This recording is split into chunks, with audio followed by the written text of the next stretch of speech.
usa ka katawhan.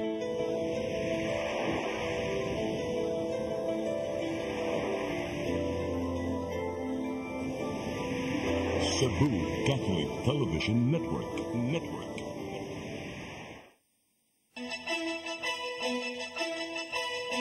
Uluhan sa mga balita sa Seri 47, kapin usa ka milyon ka mga estudyante na enroll na sa Central Visayas sa umabot nga bagong school year. Basura og climate change, hinungdan sa lapad nga pagbasa kauluhan, sumapa ni Presidente Marcos Jr. Kapulisan sa Dakbayan sa Subo, aduna nay bagong hepe, hulip ni Police Colonel Dalugdog. Sakop sa robbery group, nakigpinusilay sa pulis dito sa lungsod sa Argao, patay. Sugbo, Kabisayan ug Mindanao, Pilipinas og katawhan kutos maabot sa tong Sibya sa tibuok kalibutan mayong hapon. Live kita karon sa CCTN Channel 47 ug kini ang tulumanon sa nagunang kasayuran nga angay natong masayran. Sanga ni Attorney Danica Caballes, ako si Dennis Tabar ug kini ang Seri 47.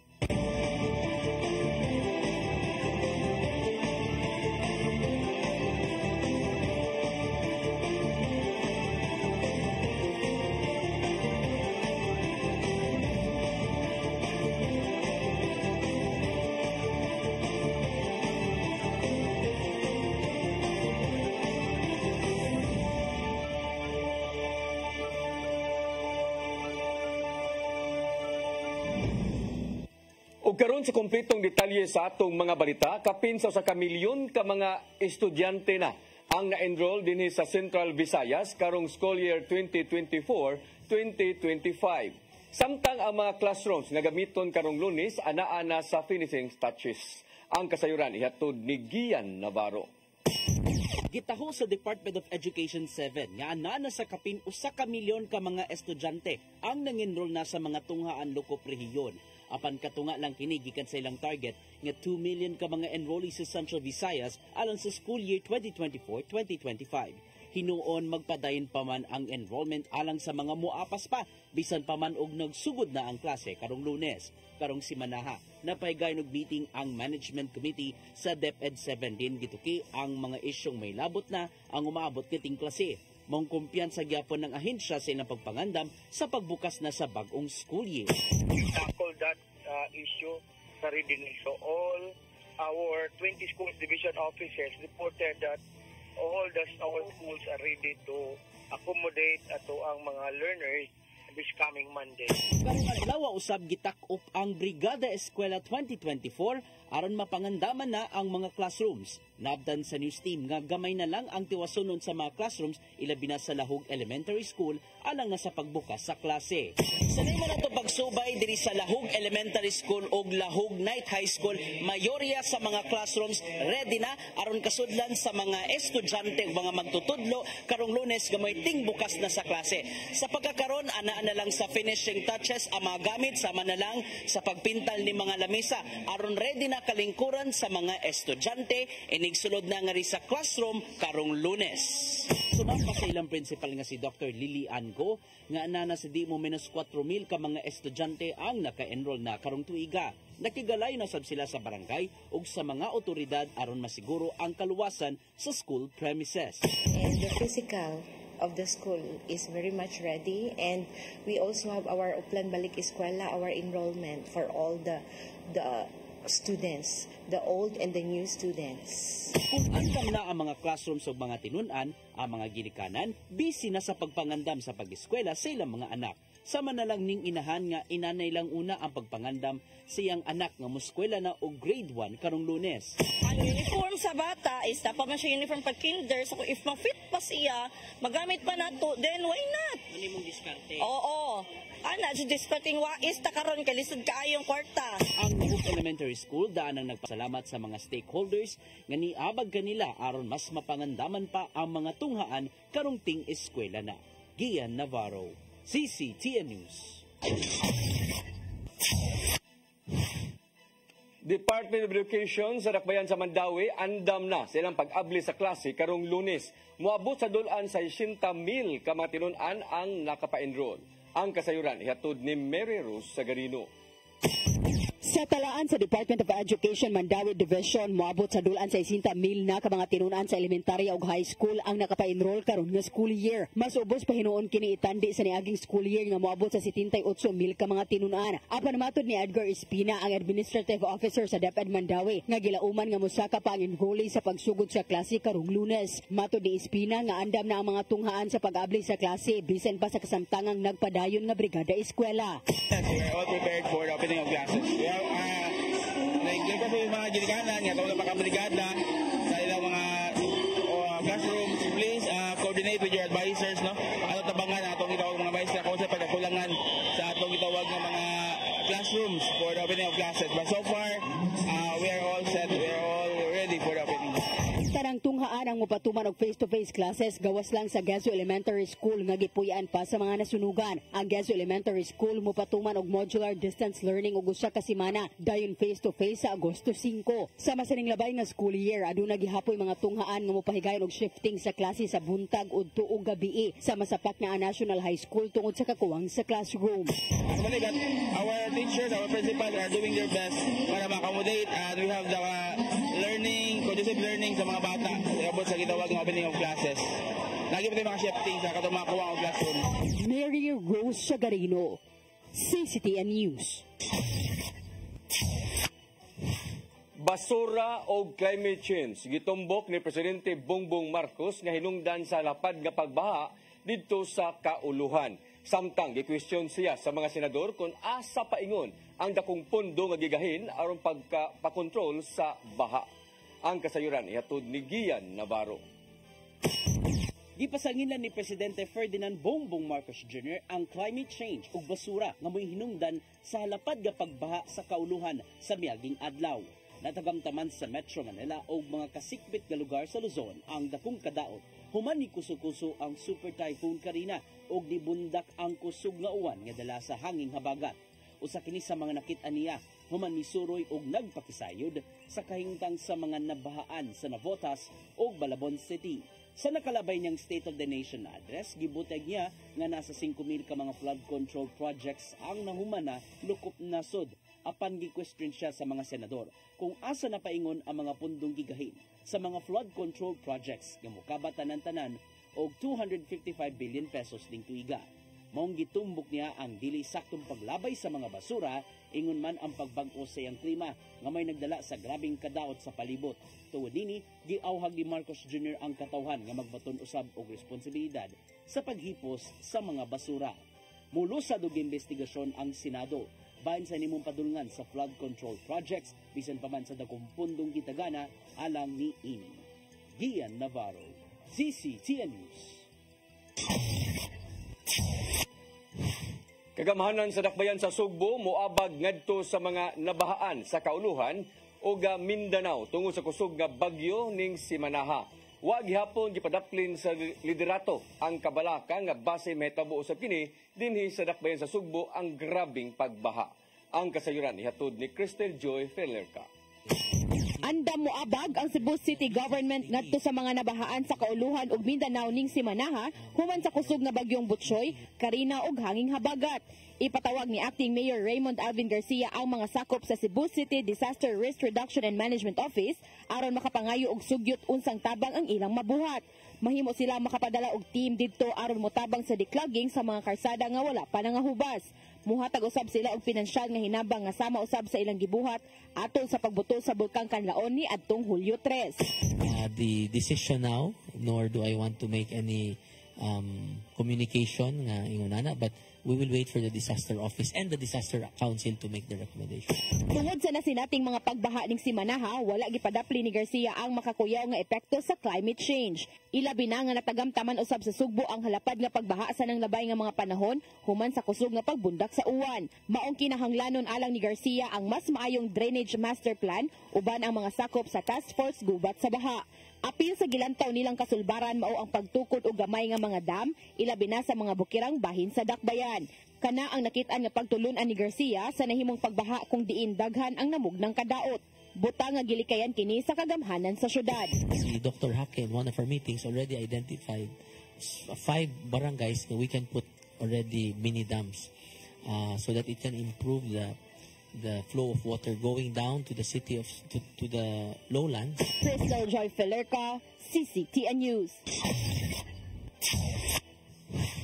Gihangop sa nasod nga China ang mando ni Presidente Bongbong Marcos nga ihunong ang tanan nga Philippine offshore gaming operators kon pugo tungod sa daghan nga mga illegalidad. Gioyonan sa Chinese Embassy ang maong mando at tol sa nakalabay nga State of the Nation Address. Dako ang pagtuo sa embahada nga makatabang ang maong direktiba sa interes tali sa duha ka mga nasod. Daana nga giawhag sa Chinese Embassy ang pagpahunong niini sa litwa Manila gitugutan ang bisan unsang pagpangabuso nga nahitabo sa sulod.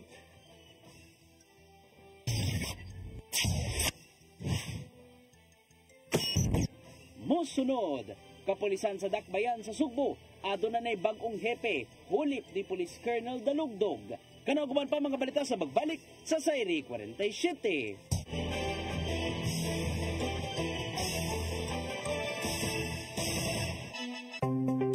Discover the beauty of the Philippines.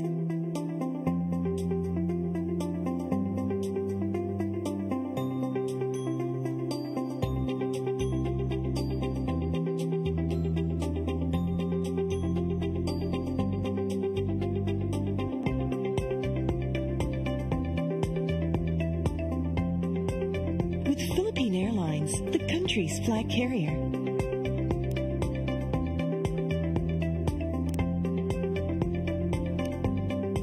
The airline that lets you feel the warmth of the nation.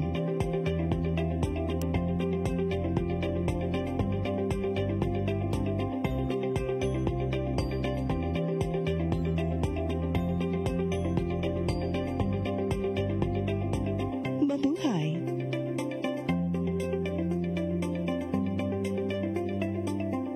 Be equipped, be empowered, and be informed. Caris, Philippines. 2 national events will be held in Cebu City this year. First is the Caris National Leaders Conference, a gathering of spiritual directors, diocesan coordinators, and all leaders of charismatic communities on July 27 and 28, 2024 at the IEC Convention Center. For this first ever gathering of Caris Philippines leaders, Moses Catan and June Cruz will be joined by renowned Caris international speakers Shane Bennett and Cyril John. The event will be hosted by Couples for Christ in Cebu with the theme, You Will Be My Witnesses, Acts chapter 1, verse 8. Registration is now open for the July 27 and 28 Leaders Conference. Come October 4, 5, and 6, another gathering will be held in Cebu City, the first National Caris Conference, which is open to all charismatic communities, realities, and expressions. Hosted by the Brotherhood of Christian Businessmen and Professionals, the event will have interesting workshops and topics to help us grow in our various charismatic gifts and charisms. Watch out for more details about this event from our host BCBP in the coming days. Meantime, let's be ready to join these gatherings and pray for the outpouring of the current of grace in the Philippines.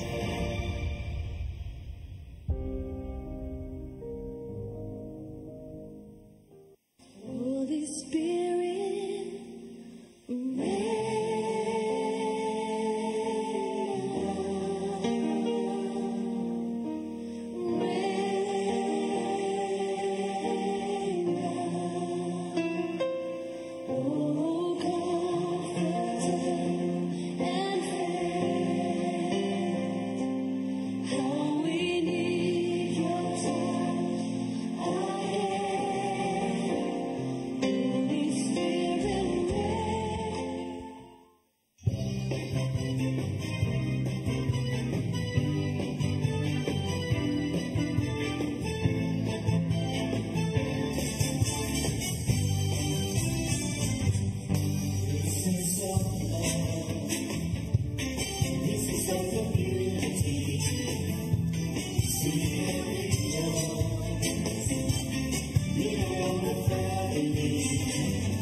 Balik sa atong mga balita, bag-o na ang hipi sa kapulisan sa Dakbayan sa Sugbo, human nga hulipi sa katungdanan ni Police Colonel Ireneo Dalugdog, nga milingkod sud sa dulan duha ka tuig.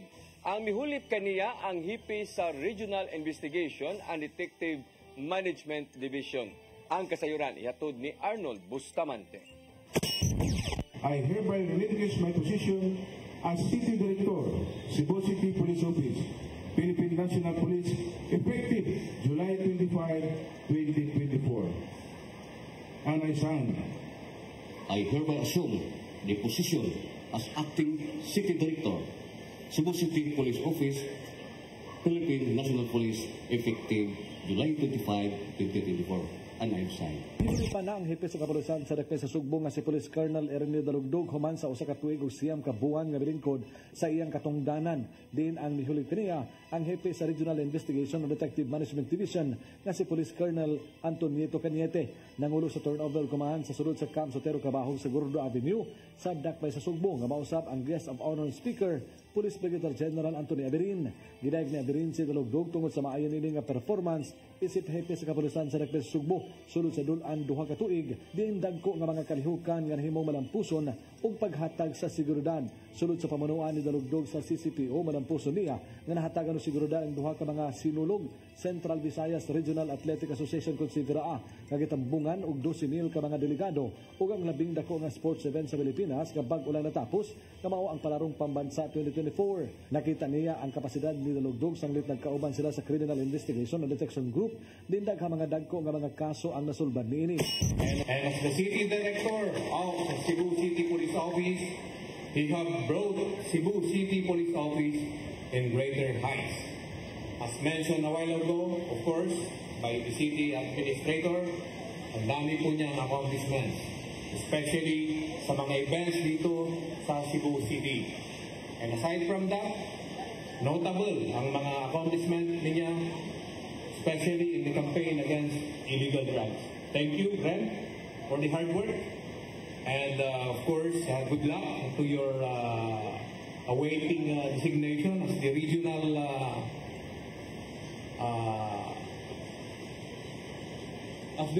investigator ng PRO7.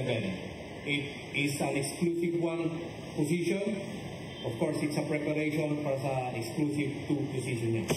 Gawas na sa kini ka abogado, maayo usab kini nga investigador. Iyang mando nga iparayon ang mga maayong nasugdan ni Dalugdog nga mga programa, ilabi na silang kampanya bato kriminalidad. Mato ni Aberin nga duha lang ang iyan nga tutukan ni Cañete, kini mao ang pagpugong sa krimen ug pagsulbad sa krimen. You must continue our aggressive campaign against all forms of criminality. As mentioned a while ago, dalawa lang naman ang main functions ng ating kapulisan. That is to prevent crimes and solve crimes. And of course, we will be concentrating on the prevention of crimes. Ipasalamatan ni Dalugdog ang mga tao nga mitabang kaniya sa luyo sa mga kalampusan nga ilang nakabot ilabi na sila mga programa. Lagip sa ang gidayeg ang hugot nga suporta o pagsalig nga gihatag ni Aberin kaniya isip Pangulo sa Kapulisan sa Dakbayan sa Sugbo. I am also profoundly grateful to our able, active, and allied Regional Director of Police Regional Office 7, Police Brigadier General Anthony Abiliaga Aberin, who always remind us to observe the basics, to read the POP manual, so that we will never go wrong. Sir, thank you for your continuous confidence and trust in me throughout my tenure as City Director of CCPO. Ang labing unang kamanduan nga ginawatan ni Police Colonel Antonito Cañete sa mga personnel mo ang police visibility nga mausap ang gusto ni Aberin nga kinahanglan nga naa sa gawas ang 85% sa mga police personnel aron pagpugong sa krimen. Mato ni Cañete nga ilang gukdon ang mga kriminal nga naglihok sa syudad aron nga magpabiling malinawon ug hapsay ang Dakbayan sa Sugbo. In the course of our performance of our duty here in Cebu City, God's will, my first priority is that increase visibility. Kinakailangan yung police na sa daan, mga intelligence, huwag mag-stay sa opisina. Labas kayo. Kaling ni Cañete nga bukas ang CCPO sa publiko kung adunay sila isumbong nga problema ug iladan kining hatagan sa dinalian nga pagtagan. Arnold Bustamante, CCTN News. Department of Energy ni pahigayon og Regional Government Energy Management Program Summit. Gituki ang pagdaginot sa kuryente o gasolina sa mga opisyal kung sa mga opisina sa gobyerno. Ang kasayuran ihatod ni Mary Rose Sagarino. Pagdaginot sa kuryente o gasolina sa mga government offices ang gituki sa unang Regional Government Energy Management Program Summit gipasiugdahan sa Department of Energy. Sa usa ka hotel sa siyudad sa Mandawi gipahigayon ni atong Martes ang summit gitambungan sa representante sa nagkadayang local government unit sa rehiyon 6, 7 ug 8. Katuyuan sa pagpahigayon sa summit ang pagpasabot sa administrative order sa Malacañang alang sa energy efficient government. Giawhag ang hingpit nga implementasyon sa Energy Efficiency Conservation Law na pasar ni atong tuig 2018. Gimanduan ang tanang government offices sa pagdaginot sa kuryente o gasolina sa ilang operasyon kung labing minus 10%.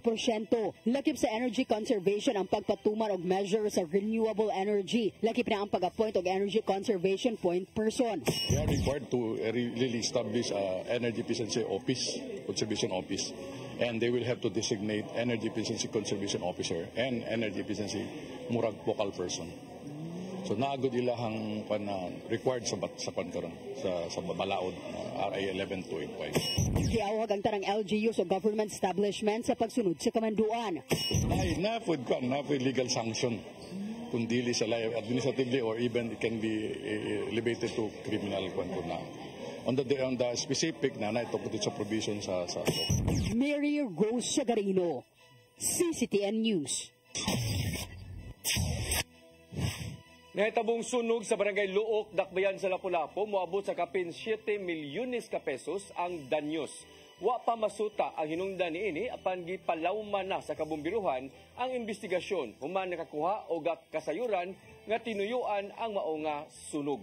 Ang kasayuran ihatod ni Crystal Joy Filerca. Gilamoy ang 8 ka mga panimalay samtang 4 ang na-partially damage sa nahitabong sunog kagahapong adlaw sa sitio Million Flower, Barangay Luok, Lapu-Lapu City. Nagsugod kini alas 4:38 sa hapon ug nakontrolar alas 5:19. Sa paglabay sa 16 minuto sukad kini na fire control, nadeklara na kining fire out. Matod ni SFO1 Walter Tello, ang Chief Investigator sa Lapu-Lapu Fire District, nga nakasinati sila og kalisod sa ilang pagresponde tungod sa kagamay sa karsada ug kasudunon sa mga balay nga nasunog. Ang ubang mga truck nga dagko-dagko, kalisod na mi og kanang pagplastar sa staging area tungod sa kagamay sa kalsada. And then ang balay, ang mga nasunog na balay, interior gamay niya sa maneuvering namo, nami nindototang nga na pistuhan pero nay pader nga taas. Pero ang uban ng mga parts nga pwede pang masunog, isto sa luyo sa pader. So ang uban nga nakapwesto nga nakabumba dito, nagtuyok-tuyok pa sila. Sumpay-sumpay. Matod niya nga nasultihan lang nga wala kini midako og concrete ang mga na partially damaged. Gibanabanang ni danyos ang maong sunog og 7.5 million. Samtang padayon pang ilang investigasyon sa hinungdan niini. Usa sa ilang gitanaw nga anggulo kung arson ba kini, human nga sa pagpadayon nilang pagkuha og impormasyon, adunay naabot kanila nga tinuyuan ang maong sunog. Maong karong hapon, pipila sa mga nakasaksi ang ilang giimbita sa ilang buhatan aron nga mobuhat og written statement ug itandi kung nagkatakdo ba kini sa impormasyon nga ilang nadawat. Sa katong tao nga nagsulti siya nga mao daw na ngita pa miglaing tao nga nakakita or kanang nakawit. At least ba, more than one. Gusto mo ka nang napailang tao nga mo corroborate sa iyang statement. Guys, siya ramang good ang nisulti. Samtang sa laing bahin, base sa datos sa City Social Welfare and Development Office, 31 ka mga pamilya ang naapektuhan sa maong sunog. Kaganihang buntag, nipahigayo na sila og validation tungod kay ang uban niini ni angko na nga mga homeowners bisan og mga renters lang kini. Ang 16 ka pamilya kasamtangan nang nipasilong sa gym sa maong sitio. Crystal Joy Filerca, CCTN News. Mabot sa 51 ka mga contingents ang mga pil alang sa umabot nga pasigarbo sa Sugbo 2024. Ang mga mayor sa probinsya mipadangat na sa ilang papangandam. Ang kasayuran ihatod ni Gian Navarro. Usa ka buwan na lang ang gipaabot og may tabo na ang pasigarbo sa Sugbo 2024 Festival of All Festivals. Ipaygayon kini karong Agosto 25 sa hapon sa bag-o nang na-renovate nga Cebu City Sports Complex. Karong tuiga, anaa sa 51 ka mga contingents ang mga pil gikan sa managlahing bahin sa probinsya. Hinungdan nga subsub na ang pagpangandam sa habig sa Provincial Tourism Office alang sa mong dakong kompetisyon. Mga pagmasigar po, wala repeat performance or even near the previous performance nila. So dagang surprises, kinagana nag-training. Ang mga mayor sa probinsya sa Sugbo, adunay tagsa-tagsa ka mga pagpangandam sa maong indigay. Busy na sila sa pag-practice sila mga pambato aron makahatag sa mabulukong presentasyon. Pinure lang, karkar, ready na kayo. Nagsige na pangandam, no? Sige na practice, tanan, dugay nang sige practice. Kagako, na sayod man ta nga tanan murag lain-lain nga lungsod ug syudad na amang gyud nagsuporta ni gobernador mo na nga nangandam na gyud ang tanan. Pagpangdako og kumpiyansa ang lungsod sa Mindanilla nga magpabiling kampyon sa gilang Festival of All Festivals. Ilabi na nga gipaila na sa LGU ang ilahang nga Festival Queen nga mo'y murampa sa stage karong Agosto. Gani ang among kuanda artistic director dogan nang ginanamo kini si Marvy Canyo ba? Nangandam na siya. Paibutlan mismo sa Kapitolyo ang mga bag-ong kahimanan sa sports complex nga mao ang duha ka mga dagkong LED video walls. Kini aron makahatag og mas nindot nga view alang sa mga mananaw ilabi na sa Ritual Showdown. Notice pagpalaro na may 2 big screens LED. So kana additional class na nato na ato magamit sa pagpato ang pasigar ko pohon. Gipasalamatan ni noon sa Cebu Provincial Government ang Cebu City Government. Pinagi ni Acting Mayor Raymond Alvin Garcia sa pagtugot nga makapahigayon ang pasigarbo sa Sugbo sa iyang naandang venue. Gian Navarro, CCTN News. Moabot sa 600 ka mga tinun-an gikan sa mga pampublikong tunghaan sa Lapu-Lapu City ang nisalmot sa ikaduhang adlaw sa Rescue Olympics. Gisukod na niini ang mga skills sa mga nakatunan nila nga mga sa ilang nga tunghaan.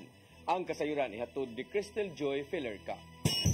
Nagpadayon karong adlaw ang Rescue Olympics nga gipasiugdahan sa Lapu-Lapu City Disaster Risk Reduction and Management Office. Kung diin ni kabat na sa 600 ka mga tinun-an gikan sa nagkadayang public school sa Napo ka district sa Lapu-Lapu City ang nisalmot. Ang mga partisipante niini gilangkuban gihapon sa elementary, junior high school ug senior high school. Og karong adlaw mas gitutok na sa skills competition nga mao ang water bucket relay, basic first aid ug firefighting. Matod ni Najal Banyasya, ang pangulo sa Lapu-Lapu CDRRMO, nga kinitungod kay usa sa gila nilang risgo sa dakbayan mao ang sunog. Nganong firefighting? Because fire is our number one hazard in the city. So ang atong mga programa gibase sa hazard. No? Matod ni Rican Montejo, ang Lapu-Lapu City Schools Division Education Program Supervisor, nga nalakip na sa ilang kurikulum ang disaster risk reduction. Gani aduna nay namugna nga disaster rescue club sa matag eskwelahan. Maong sigon pa ni Banyasya nga tinguha sa mga aktibidad nga masukod ang mga nakatunan sa mga tinun-an. Dugang niya nga mga rescue equipments para sa mga tunghaan ang giaprobahan ni Mayor Junior Dahong Chan ug sa City Council nga mao'y ipremyo sa maong contest. Sa laing bahin, gibutyag usab ni Banyasya nga lakip na usab nga ilang gitudloan sa mga angay buhaton sa oras sa katalagman, mao ang mga bata nga sakop sa pamilya sa ilang mga personnel. Kini aron nga gawas nga may kaalam na sila, nagtinguha usab kini nga masabtan usab nila ang trabaho sa ilang mga ginikanan. Many things ang objective. Usa is katong makaton, ikaduha ang ilang pamilya, ilang mga anak makasabot sa trabaho sa ilang papa, sa ilang parents. Number 3, sa part sa mga rescuers, part sa among mga personnel, masiguro sila nga ang ilang pamilya safe. Crystal Joy Filerca, CCTN News. Mosunod, sakop sa robbery group, nakigpinusilay sa pulis dito sa lungsod sa Argao, patay. Kanaguban pa mga balita sa pagbalik sa Sayri 47.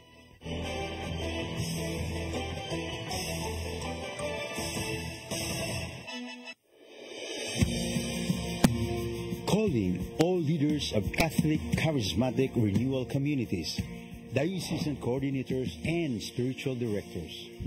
Be equipped, be formed, be informed of the worldwide movement of the Holy Spirit through the First National Charismatic Leaders Conference to be held on July 27 and 28, 2024 at the International Eucharistic Congress Convention Center in Cebu City. The theme of this special gathering is taken from the Acts of the Apostles, chapter 1, verse 8. You will be my witnesses. Together, we have a mission to bring people closer to God in our synodal journey. Let us be united. The Charis Philippines First National Charismatic Leaders Conference. Be inspired by speakers from Charis International, Shane Bennett and Cyril John, together with charismatic theologian Moses Kapan and Filipino lay leader June Cruz. Grow in faith, fellowship, and leadership, and be part of something extraordinary. Charis Philippines First National Charismatic Leaders Conference. Register now and witness the power of the Holy Spirit. Everything I need is found in you, Jesus. Deadline for registration is June 30, 2024.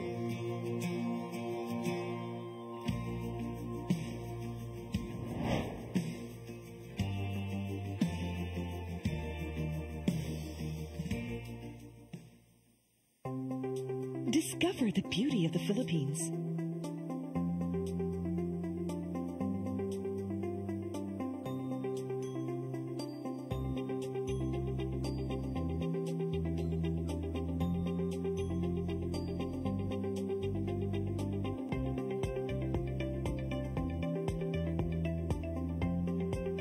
With Philippine Airlines, the country's flag carrier.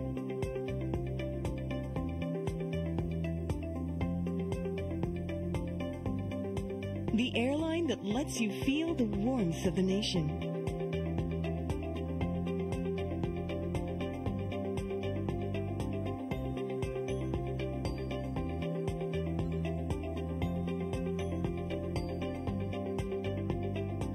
Mabuhay!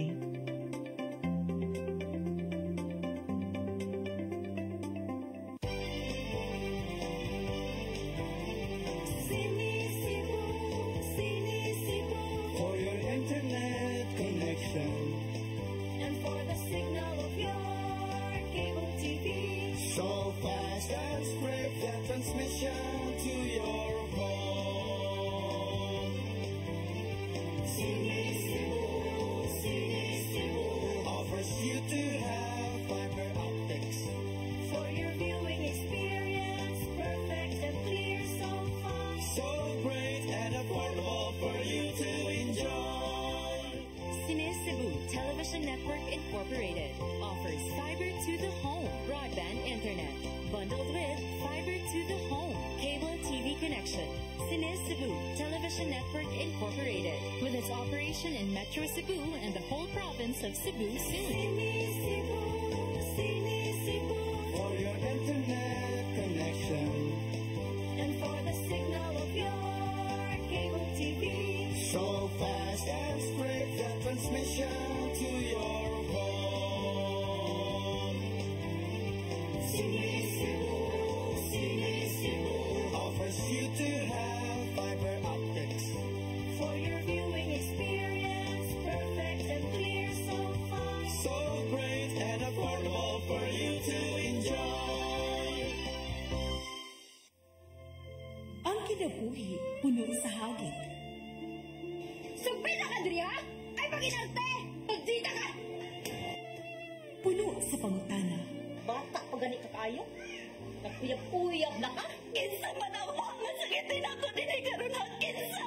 Kung si buto mo'y pasabot, Daddy. Puno sa luha. Nagpili pang ako nga imong anak o kanay imong mga babae. Kasuko. Yung mga ano pa? Ano mo itang ni Papa? Apan bisan mangit-ngit pa ang imong kalibutan, aduna pa'y nagpahiping kahayag. Aduna ka pa'y kasumbungan. Mga laman, hanap na. Dear Daddy,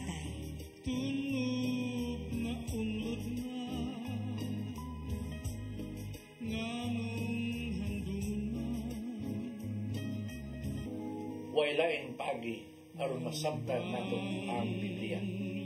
Kinahanglan nga doon na tayo relasyon kang Jesus. Hangtod sa layan natong panaguban, daghang salamat. Shalom. Tulog na unod na.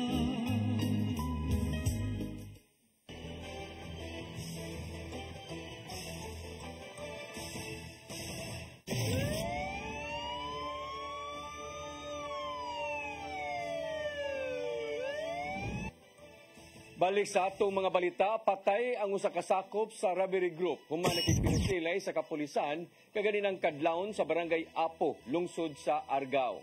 Giila ang patayng lawas nga si Eugene Asintista o residente ra usab sa maong lugar. Nabtan sa Asintista uban sa laing duha ka mga lalaki nga nagdaog armas diyang niresponde ang mga sakop sa Argao Police Station.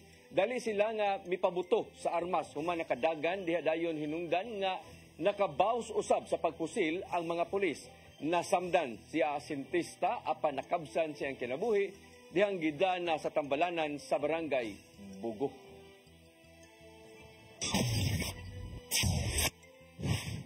Lalaking mupadong naunta sa iyang trabaho gibanggaan sa usa ka sedan diya sa may English Birama ning dakbayan sa Sugbo nga may resulta sa iyang kamatayon. Driver nga nakabangga misutoy kini sa pagdagan. Ang kasayuran ihatod ni Arnold Bustamante. Patay diha dayon ang usa ka 58 anyos nga lalaki human ni madasmagan sa usa ka sedan samtang nagbaktas ni sa kirit sa karsada subay sa bike lane sa English Birama barangay Guadalupe sa sulod sa Sugbo pasado alas 5 ganinang buntag. Ang biktima gilangan si Pricolito Dandan Alquisalas, 58 anyos taga barangay Kandugay, lungsod sa Barili, apan kasamtangan nga nagpuyo sa Birama. Sigon sa mga nakasaksi nga samtang nagbaktas subay sa bike lane ang biktima paingon siyang trabahoan kalit lang nga gibangga sa usa ka sedan nga mi-overtake sa tuong nga bahin sa kalsada.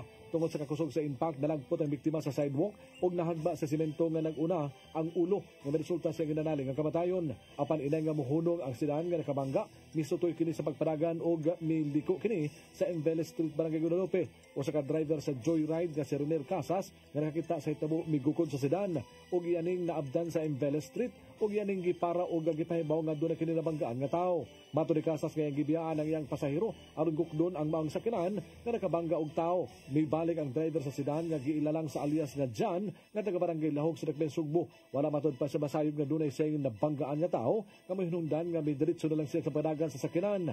Kasamtangan nga gikustorya sa Traffic Enforcement Unit sa Cebu City Police Office si Jan og nagpaabot kung nga mopasaka ba og kaso ang kabanay sa biktima. Mato ni Police Lieutenant Colonel Miguel Andesa, hepe sa PEU, nagiandam na ang kasong reckless imprudence resulting in homicide and damage to property batok sa driver sa sedan. I think naana siguro ron sa office ang family, ang asawa itong namatay. Then we're waiting kung pero ang pagtungod po sa mga namatyan, nangayo po sila tabang, no? So tuan kay sama reckless magud ang paghitabua. Tungod sa bayanihong gihimo sa rider sa Joyride, ang TEO muhatag kini pasidungog sang lita nakita ni Andesa kadto tawo nga nagpakabana aron mapanubag sa nahimo nining krimen. Actually, I'm preparing for the recommendations sa to ang Joyride rider na iyang gihimo. Parang siya at least nagpakabana siya ba? Wala siya kuan lang na kita niya na gidamagan. Ni-react gid siya ba? No? Nagpahibalo siya atong four wheels na nakadamag sa atong pulisya. Arnold Bustamante, CCTV News. Nasikop sa mga sakop sa Lapu-Lapu City Police Station 4 ang duha ka mga high-value individual. Samtang usa ka minor de edad ang na-rescue usab sa gipahigayon nga buy-bust operation. Ang mga dinakpan mao silang alias Piolo, 18 anyos, residente sa sitio Cambodia, barangay Marigondon sa susamang Dakbayan, ug si alias Tambok, 45 anyos, usa ka electrician nga mulupyo usab sa barangay Tingob, Mandawi City. Ang mga subject sa operation nakuhaan og 53.6 grams nga shabu nga dunay standard drug price nga kapin sa 36,000 ka pesos. Samtang usa ka 18 anyos nga lalaki nga residente ra usab sa sitio Mar Beach, barangay Marigondon ang na-rescue. Pagpalambo sa Pinoy Martial Arts gitinguha sa bag-ong ginlusad nga Eskrima Philippine Federation. Mao nga mahinungdanon alang sa usa sa mga Supreme Grand Master nga makita sa kadaghanan ang indigay sa maong paugnat sa kusog. Ang kasayuran ihatod ni Gian Navarro.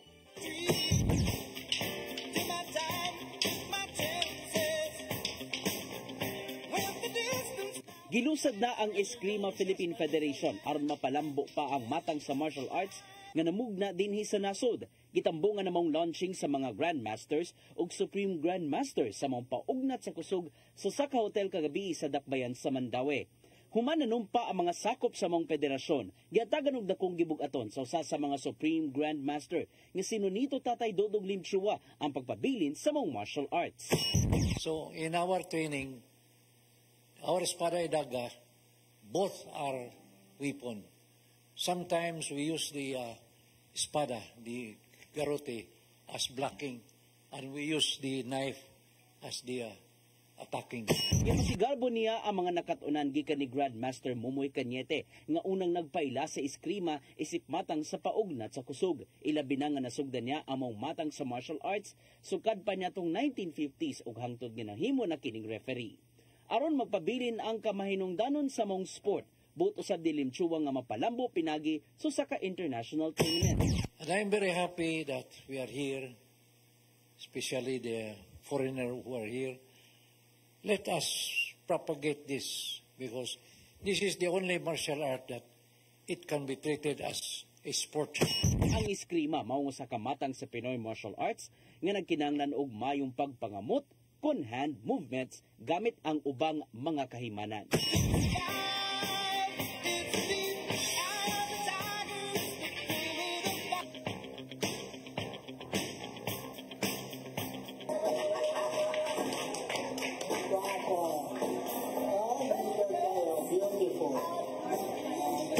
Gian Navarro, CCTN News.